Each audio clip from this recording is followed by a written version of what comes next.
ಆಕಾಶವಾಣಿ ಪ್ರದೇಶ ಸಮಾಚಾರ ಓದುತ್ತಿರುವವರು ಸರ್ವಮಂಗಳ ಎಂ ಕುಶಾಲ್. ಮುಖ್ಯಾಂಶಗಳು: ಬೆಂಗಳೂರಿನ ವಾಯುಪಡೆ ತರಬೇತಿ ಕೇಂದ್ರದಲ್ಲಿ ವಿಚಾರ ಸಂಕಿರಣ. ಬಹುಕ್ಷೇತ್ರ ಸಂಘರ್ಷಕ್ಕೆ ರಕ್ಷಣಾ ಪಡೆ ಸಜ್ಜುಗೊಳಿಸುವ ಮಾರ್ಗಸೂಚಿ ನಿರೂಪಣೆಗೆ ಮುಂದುವರೆದ ಚರ್ಚೆ.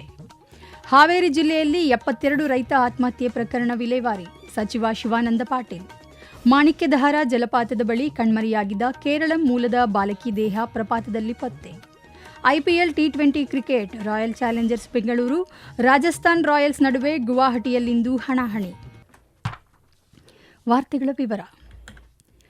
ಬೆಂಗಳೂರಿನಲ್ಲಿ ನಡೆಯುತ್ತಿರುವ 2 ದಿನಗಳ ರಾಷ್ಟ್ರಮಟ್ಟದ 3 ರಕ್ಷಣಾ ಸೇವೆಗಳ ಕಾರ್ಯತಂತ್ರದ ವಿಚಾರ ಸಂಕಿರಣ ರಣ್ ಸಂವಾದ್ 2026ರ 2ನೇ ದಿನವಾದ ಇಂದು ಮಲ್ಟಿ ಡೊಮೇನ್ ಆಪರೇಷನ್ಸ್ MDO ಅಂದರೆ ವಿವಿಧ ಆಯಾಮಗಳ ಕಾರ್ಯಾಚರಣೆಗಳ ಕುರಿತು ಚರ್ಚೆಗಳು ಮುಂದುವರೆದಿವೆ. ಆಧುನಿಕ ಯುದ್ಧ ತಂತ್ರದ ಸ್ವರೂಪ ವೇಗವಾಗಿ ಬದಲಾಗುತ್ತಿರುವ ಹಿನ್ನೆಲೆಯಲ್ಲಿ ವಿವಿಧ ಕ್ಷೇತ್ರಗಳ ತಜ್ಞರು ಮತ್ತು ರಕ್ಷಣಾ ಅಧಿಕಾರಿಗಳು ಒಗ್ಗೂಡಿ ಭವಿಷ್ಯದ ಭದ್ರತಾ ಸವಾಲುಗಳನ್ನು ಎದುರಿಸಲು ಸಮಗ್ರ ಕಾರ್ಯತಂತ್ರ ರೂಪಿಸುವ ಬಗ್ಗೆ ವಿಚಾರ ವಿನಿಮಯ ನಡೆಸುತ್ತಿದ್ದಾರೆ. ರಣ್ ಸಂವಾದ್ ವಿಚಾರ ಸಂಕಿರಣ ಹಿನ್ನೆಲೆಯಲ್ಲಿ ಮಾತನಾಡಿರುವ ವಾಯುಪಡೆ ಸಿಬ್ಬಂದಿ ಉಪಮುಖ್ಯಸ್ಥ ನಾಗೇಶ್ ಕಪೂರ್, ಇಂದು ಸಮಾರೋಪಗೊಳ್ಳಲಿರುವ 2 ದಿನಗಳ ವಿಚಾರ ಸಂಕಿರಣ ಭವಿಷ್ಯದ ಸಂಘರ್ಷಗಳನ್ನು ಎದುರಿಸಲು ರಕ್ಷಣಾ ಪಡೆಗಳನ್ನು ಮತ್ತು ದೇಶವನ್ನು ಮತ್ತಷ್ಟು ಸನ್ನದ್ಧಗೊಳಿಸುವ ನಿಟ್ಟಿನಲ್ಲಿ ಕಾರ್ಯಸೂಚಿ ಒದಗಿಸಲಿದೆ ಎಂದು ತಿಳಿಸಿದ್ದಾರೆ. A pleasure to be here on the second edition of Ran Samvad, an extremely correct and timely initiative that was taken at the level of the Chief of Defence Staff. The topic is absolutely relevant to what we are seeing today, how everyone must come together to produce an effect, multi-domain operations, and I'm sure we'll carry forward from this seminar that has now gone into its second day. We'll conclude today, we'll carry forward some very key deliverables that we will thereafter be able to push so as to be able to come out as a very effective defense forces and as a very effective nation in the conduct of any further iteration of war. MDO ಕುರಿತ ವಿಚಾರಗೋಷ್ಠಿಯ ಹಿನ್ನೆಲೆಯಲ್ಲಿ ಮಾತನಾಡಿರುವ ನೈಋತ್ಯ air ಕಮಾಂಡ್ನ air officer commanding in chief Tajinder Singh, ಸಮಕಾಲೀನ ಯುದ್ಧ ತಂತ್ರದ ಸ್ವರೂಪ ಇಂದು ಕೇವಲ ನೆಲ, ಜಲ ಮತ್ತು ವಾಯುಪ್ರದೇಶಕ್ಕೆ ಸೀಮಿತವಾಗದೆ ಬಾಹ್ಯಾಕಾಶ ಮತ್ತು ಸೈಬರ್ನಂತಹ ಕ್ಷೇತ್ರಗಳೊಂದಿಗೆ ಮಾನವನ ವೈಚಾರಿಕ ಆಯಾಮ ವಿಸ್ತರಿಸಿದ ಈ ಹೊಸ ಸವಾಲುಗಳನ್ನು ಎದುರಿಸಲು ಮಲ್ಟಿ ಡೊಮೈನ್ ಆಪರೇಷನ್ ಎಂಬ ಪರಿಕಲ್ಪನೆ ಅನಿವಾರ್ಯ ಎಂದು ತಿಳಿಸಿದ್ದಾರೆ. ಬೆಂಗಳೂರಿನ ವಾಯುಪಡೆ ತರಬೇತಿ ಕೇಂದ್ರದಲ್ಲಿ ನಡೆದಿರುವ ಈ ವಿಚಾರ ಸಂಕಿರಣದಲ್ಲಿ ಭೂಮಿ, ವಾಯು, ಸಾಗರ ಮಾತ್ರವಲ್ಲದೆ ಸೈಬರ್, ಬಾಹ್ಯಾಕಾಶ ಮತ್ತು ಜ್ಞಾನಾರ್ಜನೆಯ ಕ್ಷೇತ್ರಗಳನ್ನು ಒಳಗೊಂಡ ಬಹುಕ್ಷೇತ್ರ ಸಂಘರ್ಷಕ್ಕೆ ಭಾರತದ ರಕ್ಷಣಾ ಪಡೆಗಳನ್ನು ಸಜ್ಜುಗೊಳಿಸಲು ಮಾರ್ಗಸೂಚಿಯನ್ನು ರೂಪಿಸುವ ಕುರಿತು ಚರ್ಚೆ ನಡೆಯುತ್ತಿದೆ. ಹಾವೇರಿ ಜಿಲ್ಲೆಯಲ್ಲಿ ಕಳೆದ ವರ್ಷ ಸಾಲಬಾಧೆಯಿಂದ 83 ರೈತ ಆತ್ಮಹತ್ಯೆ ಪ್ರಕರಣಗಳು ವರದಿಯಾಗಿದ್ದು 72 ಪ್ರಕರಣಗಳ ತನಿಖೆಯನ್ನು ವಿಲೇವಾರಿ ಮಾಡಲಾಗಿದೆ ಎಂದು ಜಿಲ್ಲಾ ಉಸ್ತುವಾರಿ ಸಚಿವ ಶಿವಾನಂದ ಪಾಟೀಲ್ ತಿಳಿಸಿದ್ದಾರೆ. ಜಿಲ್ಲಾ ಪಂಚಾಯತ್ ಸಭಾಂಗಣದಲ್ಲಿಂದು ಕರ್ನಾಟಕ ಅಭಿವೃದ್ಧಿ ಕಾರ್ಯಕ್ರಮಗಳ ತ್ರೈಮಾಸಿಕ ಪ್ರಗತಿ ಪರಿಶೀಲನಾ ಸಭೆಯ ಅಧ್ಯಕ್ಷತೆ ವಹಿಸಿ ಮಾತನಾಡಿದ ಅವರು, ರೈತರು ಯಾವುದೇ ಕಾರಣಕ್ಕೂ ಆತ್ಮಹತ್ಯೆಗೆ ಮುಂದಾಗಬಾರದು. ರೈತರ ಹಿತರಕ್ಷಣೆಗೆ ರಾಜ್ಯ ಸರ್ಕಾರ ಬದ್ಧವಾಗಿದೆ ಎಂದರು. ಹಾವೇರಿ ಜಿಲ್ಲೆಯಲ್ಲಿ ಕಳೆದ ವರ್ಷ ನಕಲಿ ಬಿತ್ತನೆ ಬೀಜ ಮಾರಾಟ ಮಾಡಿದ ಆರೋಪದ ಮೇಲೆ 12 ಪ್ರಕರಣ ದಾಖಲು ಮಾಡಲಾಗಿದೆ. ಪ್ರಸ್ತುತ ಸಾಲಿನಲ್ಲಿ ಜಿಲ್ಲೆಗೆ 1.41 ಲಕ್ಷ ಮೆಟ್ರಿಕ್ ಟನ್ ರಸಗೊಬ್ಬರ ಹಂಚಿಕೆಯಾಗಿದ್ದು 56,208 ಮೆಟ್ರಿಕ್ ಟನ್ ದಾಸ್ತಾನು ಮಾಡಲಾಗಿದೆ ಎಂದು ಕೃಷಿ ಇಲಾಖೆ ಜಂಟಿ ನಿರ್ದೇಶಕ ಕೆ. ಮಲ್ಲಿಕಾರ್ಜುನ ಸಭೆಗೆ ಮಾಹಿತಿ ನೀಡಿದ್ದಾರೆ. ಕೇಂದ್ರ ಸಚಿವ ಎಚ್.ಡಿ. ಕುಮಾರಸ್ವಾಮಿ ಅವರು ಇಂದು ಮೈಸೂರು ಮತ್ತು ನಂಜನಗೂಡಿಗೆ ಭೇಟಿ ನೀಡಿ ವಿವಿಧ ಸಾಮಾಜಿಕ ಮತ್ತು ಧಾರ್ಮಿಕ ಕಾರ್ಯಗಳಲ್ಲಿ ಪಾಲ್ಗೊಂಡರು. ಬಳಿಕ ಮಾಧ್ಯಮಗಳೊಂದಿಗೆ ಮಾತನಾಡಿದ ಸಚಿವರು, ಮೈಸೂರಿನಲ್ಲಿ ಇಂದು ನಡೆಯಲಿರುವ ದಿಶಾ ಸಭೆಯಲ್ಲಿ ಪಾಲ್ಗೊಳ್ಳಲು ಆಗಮಿಸಿರುವುದಾಗಿ ತಿಳಿಸಿದರು.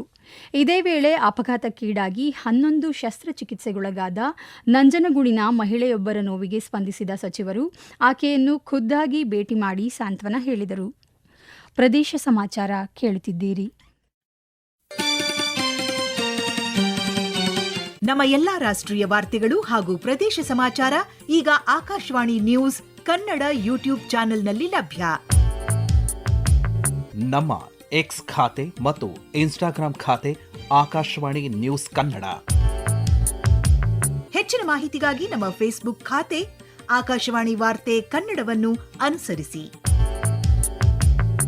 ಮಾಹಿತಿಯ ಹೂರಣ ವಾರದ ಕಾರ್ಯಕ್ರಮ ಪ್ರಚಲಿತ ವಿದ್ಯಮಾನ ಪ್ರತಿ ಬುಧವಾರ 9:15.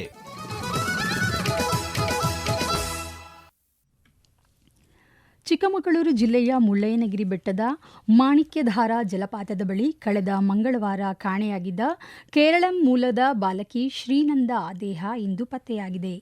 ನಾಪತ್ತೆಯಾದ ಮಾಣಿಕ್ಯಧಾರಾ ಸ್ಥಳದಿಂದ ಕೊಂಚ ದೂರದಲ್ಲಿ ಸುಮಾರು 1,500 ಅಡಿ ಪ್ರಪಾತದ ಕಂದಕದಲ್ಲಿ ಬಾಲಕಿಯ ಶವ ಪತ್ತೆಯಾಗಿದೆ. ಸ್ಥಳಕ್ಕೆ ಚಿಕ್ಕಮಗಳೂರು ಪೊಲೀಸ್ ವರಿಷ್ಠಾಧಿಕಾರಿ ಜಿತೇಂದ್ರ ದಯಾಮ ಸೇರಿದಂತೆ ಹಿರಿಯ ಅಧಿಕಾರಿಗಳು ಭೇಟಿ ನೀಡಿ ಪರಿಶೀಲನೆ ನಡೆಸುತ್ತಿದ್ದಾರೆ.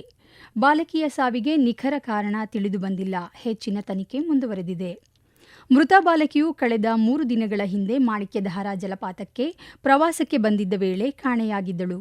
ಅಂದಿನಿಂದ ಸತತವಾಗಿ ಪೊಲೀಸ್, ಅಗ್ನಿಶಾಮಕ ದಳ, ಅರಣ್ಯ ಇಲಾಖೆ ಸಿಬ್ಬಂದಿ ಸೇರಿ 100ಕ್ಕೂ ಹೆಚ್ಚು ಸಿಬ್ಬಂದಿ ಹಗಲು ರಾತ್ರಿ ಕಾರ್ಯಾಚರಣೆ ನಡೆಸಿದ್ದರು. ಚಾಮರಾಜನಗರದ ಸೈಬರ್ ಕ್ರೈಂ ಪೊಲೀಸ್ ಠಾಣೆಯಲ್ಲಿ ಮ್ಯೂಲ್ ಖಾತೆ ನೈಜತೆ ಪರಿಶೀಲನಾ ಸಂಬಂಧ ಹಾಜರಾಗಿದ್ದ ಸಮರ್ಪಕ ದಾಖಲಾತಿ ನೀಡಲು ತರ್ಕ ಮಾಡಿ ಅನುಚಿತವಾಗಿ ವರ್ತಿಸಿದ ಯುವಕನಿಗೆ ನಗರದ ಸಿಜೆಎಂ ನ್ಯಾಯಾಲಯವು ಸೈಬರ್ ಕ್ರೈಂ ಪೊಲೀಸ್ ಠಾಣೆಯಲ್ಲಿ 2 ದಿನ ಸಮುದಾಯ ಸೇವೆ ಮಾಡುವಂತೆ ಆದೇಶಿಸಿದೆ.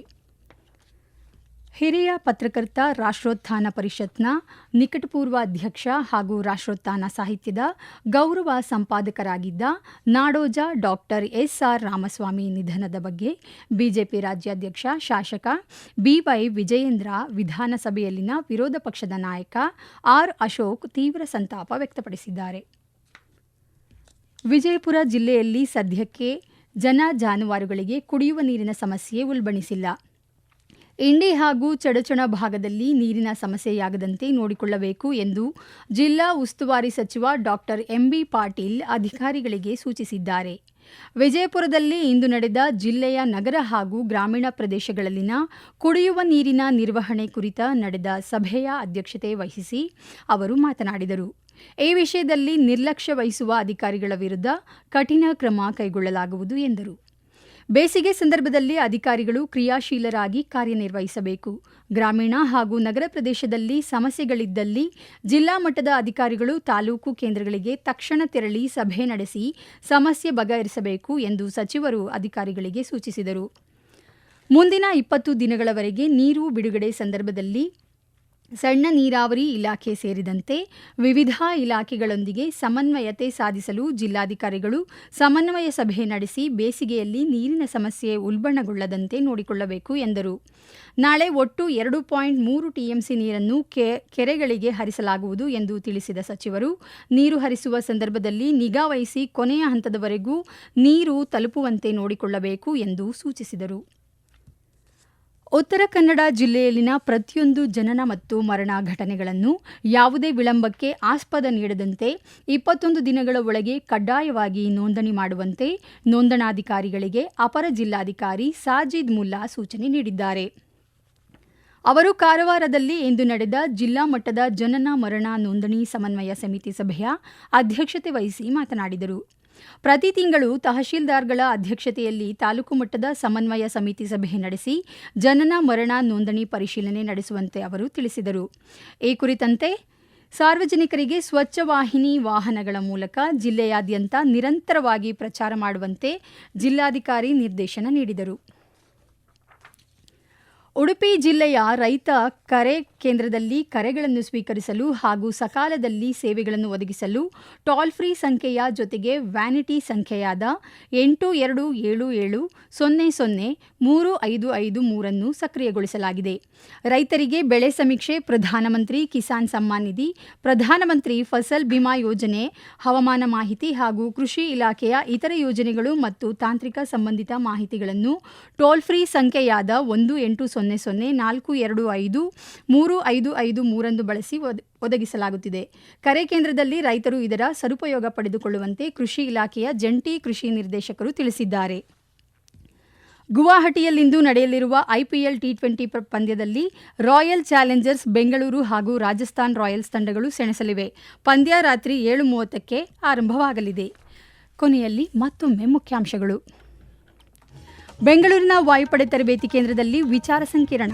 ಬಹುಕ್ಷೇತ್ರ ಸಂಘರ್ಷಕ್ಕೆ ರಕ್ಷಣಾ ಪಡೆ ಸಜ್ಜುಗೊಳಿಸುವ ಮಾರ್ಗಸೂಚಿ ನಿರೂಪಣೆಗೆ ಮುಂದುವರೆದ ಚರ್ಚೆ. ಹಾವೇರಿ ಜಿಲ್ಲೆಯಲ್ಲಿ 72 ರೈತ ಆತ್ಮಹತ್ಯೆ ಪ್ರಕರಣ ವಿಲೇವಾರಿ. ಸಚಿವ ಶಿವಾನಂದ ಪಾಟೀಲ್. ಮಾಣಿಕ್ಯಧಾರಾ ಜಲಪಾತದ ಬಳಿ ಕಣ್ಮರೆಯಾಗಿದ್ದ ಕೇರಳ ಮೂಲದ ಬಾಲಕಿ ದೇಹ ಪ್ರಪಾತದಲ್ಲಿ ಪತ್ತೆ. IPL T20 cricket royal Challengers Bengaluru Rajasthan Royals ನಡುವೆ ಗುವಾಹಟಿಯಲ್ಲಿಂದು ಹಣಾಹಣಿ. ಇಲ್ಲಿಗೆ ಪ್ರದೇಶ ಸಮಾಚಾರ ಮುಗಿಯಿತು. ನಮ್ಮ ಮುಂದಿನ ವಾರ್ತಾ ಪ್ರಸಾರ ಸಂಜೆ 6:40ಕ್ಕೆ.